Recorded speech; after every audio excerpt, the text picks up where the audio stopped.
This is the Money Hour with your host, Tina Mitchell, on Alternative Talk, AM 1150. Now, back to the show with local mortgage and finance expert, Tina Mitchell.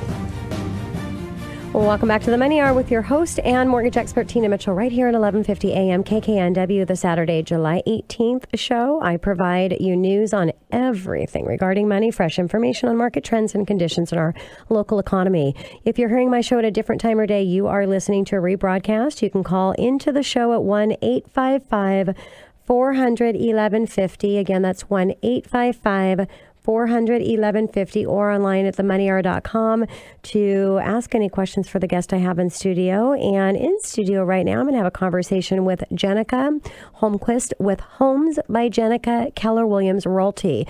And I'm talking with Jennica today about contingent offers and what those are. And Jennica is really the expert over in the Tacoma market, where we're seeing a little bit more flexibility on what you can do with contingent offers than you might be able to see over in the Bellevue and Seattle market. Jennica, thank you so much for coming back in studio. It's been a little while, but nice to have you here. Thank you. I appreciate being here.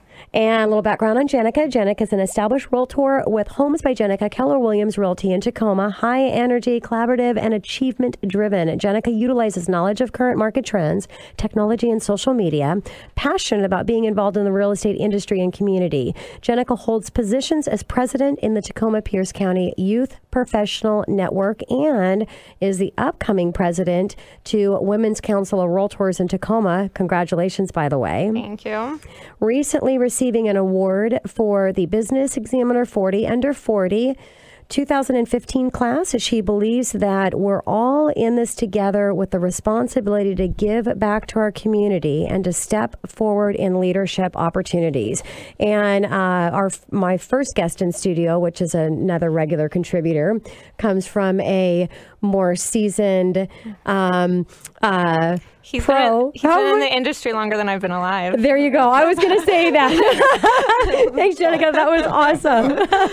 And then for you listeners out there, yes, Jenica's the young one. I'm kind of in the middle of the two. So that was a great way to put it. So Jen, let's go ahead and start out with the contingent offers and talk about, can you explain to my listeners what a contingent offer means? Absolutely. It means that they have submitted an offer on a home that the seller has accepted, but is still final. The sale can't be finalized until they've sold their current home.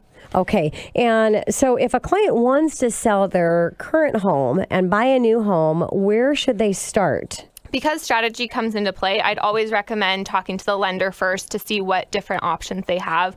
They may have to go contingent, but the lender will be able to tell them realistically what's going to be the best option for them. Makes sense. And if you're listening, there are three different ways. You either have great income but low down payment, you can make it work, or you have low income but equity in the home, you can make it work, or you have no equity but you have cash for 20% down payment. The issue is you can't fit in one of those three things, then you're not going to be able to go contingent. So what are the options that they have available for this type of transaction, Jennica? So if they have a home to sell and they're looking to purchase another one, they could sell first and then buy. Okay. Buy first, then sell, or buy and sell simultaneously, which is the contingency. So can you buy a home without having a buyer for your current home? Yes, you can submit an offer on a property and have it contingent on the sale of your home with it not even being on the market yet. Mm-hmm. However, it's not a strong offer, and when we're seeing that in a competing situation, you're hitting the bottom of the stack. Makes total sense. And so really it's just consulting with your realtor expert and finding out, what you can and can't do.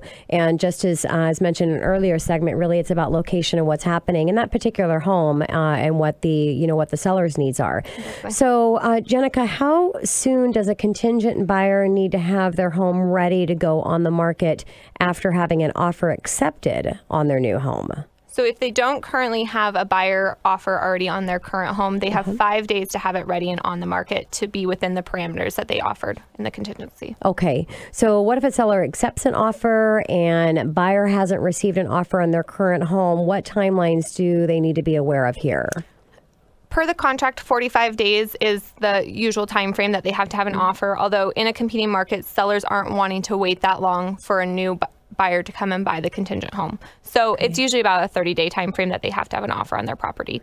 And in the competing real estate market that we're currently in right now, how can a buyer present a competitive offer while being contingent on selling their current home? We've talked about the process of having it on the market for 5 days after you put in an offer and the different steps. But realistically, when sitting down with clients, before even pursuing looking at houses, I highly suggest they have an offer already pending on their home because it presents them as a much stronger buyer when purchasing the new property, that they don't have that period of waiting, the unknown of if a buyer is going to come, what the time frame looks like for the new seller to accept that offer. Makes sense. And so it's still even, we're talking about the difference between South End versus in Bellevue and Seattle. So really, it's not that much difference. At least they've got the opportunity that they can do that, but they've got a buyer for their home. So like you said, it makes it less risky for the seller. And there's the other contingencies too, and things that they can make adjustments to kind of help and even that offer out. Is there other things that you're saying, well, maybe if you do this, it's going to be okay, you release this contingency instead of that one? In Pierce County, we haven't. I know that when hearing and talking to a lot of King County agents, contingencies are getting released where they're not even a part of the contract, and we're not quite seeing that yet. It's just more tightening the timeframes up. So with an inspection, doing a 5 to 7 inspection timeframe, maybe lowering the financing, just to allow the seller to feel more comfortable moving forward. But we're still seeing the contingencies, just not as long as the time frame. So you're not seeing clients waive their appraisal contingency, waive their inspection, waive their financing. We hear about you guys. And oh my gosh, and some creative things that are happening right now is with the appraisals, because I have to say, I know more on the South End, you guys have had some appraisal issues there where we haven't been dealing with them at all until the recent. And now all of a sudden, some issues are coming up with the values coming in. And so, we've seen a lot of the buyers in the contract that are they'll pay up to, $20,000 more than what the actual appraised value comes in. I mean, it's just crazy stuff that happens. It's funny how the market seems to kind of adapt to whatever environment that it's in. Well, absolutely. And it's so interesting when I hear these things, because I'm like, oh my gosh, I can't even imagine that taking place in Pierce County yet. So it's just interesting knowing where you're at and knowing who your agent is and that they know the market that you're in, because that's going to set you up for the best expectations. And that's huge, because we're just talking Tacoma versus Bellevue, which is like 40 miles or whatever that is. So it doesn't seem like it's that big of a difference, but it is. So after a buyer closes on their current home, when are they closing on their new home? And is it possible that they're doing it same day? Because I have a lot of clients that ask that. It just seems like, well, how in the heck am I going to close on 2 homes at the same time? The same day is possible. However, it's just a juggling act. And so I upfront like to set the expectations that, we may be able to pull it off same day, but I don't want somebody believing that can definitely be the case, because there's so many factors in it. Yes. So having a backup plan, whether it's a rent back from the current buyers, or if it's if they have somewhere that they can temporarily live, just so that if we aren't able to make it happen, that we're not stressing everybody out when it's not necessary. And when October 3rd comes in and TRID comes into place, I don't know how that would. That's why we're getting these all closed before then. Exactly. We were trying to get everything closed before August 1st, and all of a sudden it's like, okay, good, we got a few more months. Yeah, it's funny how these changes keep on coming. So what if you have one of my listeners is listening and they are buying and selling. So they're, selling their current house, they're buying a new home. Should you be using the same realtor to represent you on both your sell and buy? If it's the same marketplace, absolutely. That'll make for a much smoother process. Even with new construction, we have times where people will want to list and then go use the new construction site agent, which it just means more hands in the pot. And if you have one person that can control both situations, it's going to make that for a smooth process. If it's a different marketplace, you want to interview different agents so that they can best help you through that market and transitioning to the new one and making sure that they're working together. Makes total sense. And do you agree too, Jennica? I mean, if you've had trust in hiring that agent for one side of the transaction, to really go back to that agent if they're not working in both of those areas, to go back to them and get that introduction to another agent, because you've already hired and you trust them. Let them find someone else that they know has a good reputation in the market. Yeah. So best piece of advice for someone considering this process?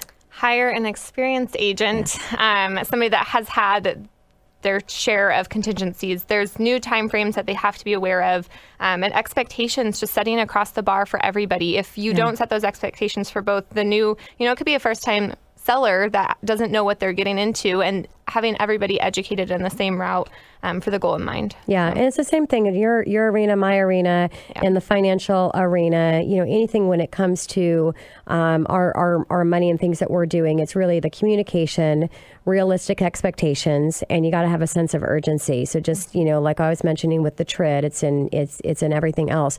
So Jennica, what else is happening that's unique in your market over in the South End versus the King County market? I just wrote up a short sale yesterday. So you've got some of those distressed properties. So what would you say the percentage of in the entire market that you see distressed opportunities? It's very minimum. I mean, having that buyer consultation 2-3 years ago, having the short sale conversation of that would have to be a consideration when looking in the market was always in play. Yep. I usually rarely even talk about short sales anymore in that buyer consultation because it's not a reality, but we still have them. Yep. And we're not seeing quite the recovery that King County is holding up to. So they're still out there. We still have our HUD and bank owned, but we're not dodging the short sales all the way yet. So when you do have them out there, are they really a better deal than what they're getting for?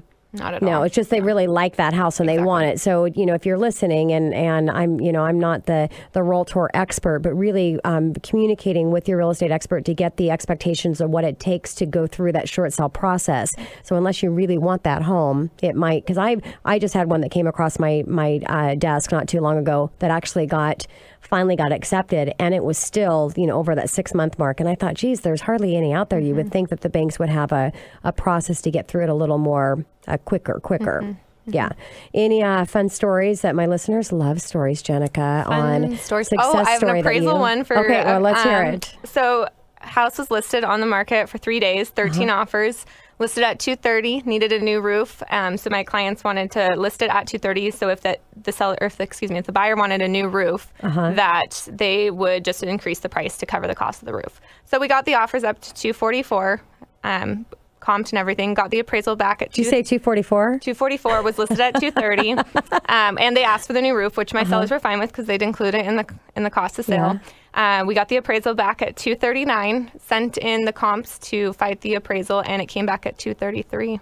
Really? I didn't know that was even possible, that they could, when you send in for reconsideration, even lower. Oh, it was fun. That is crazy. The wine was flowing on that one. Oh my gosh, Jennica. I tell you, that's why we do what we do, because we're really good at managing kind of the stressful stuff that happens in the market. But there's, as I've said before, one of my core personal practices is really just about balance. And so everything's balanced out. It's just the direction and the attitude that we decide to take, right? Well, and I think that plays a big part into what Wolf was saying earlier about the transaction doesn't usually start until you get that offer. So we have, I've had sellers make comments about commission. Why am I paying this? And you're getting offers in 3 days. Well, those are the situations. So. Awesome. Jennica, thank you so much for coming back. Thank you for having me.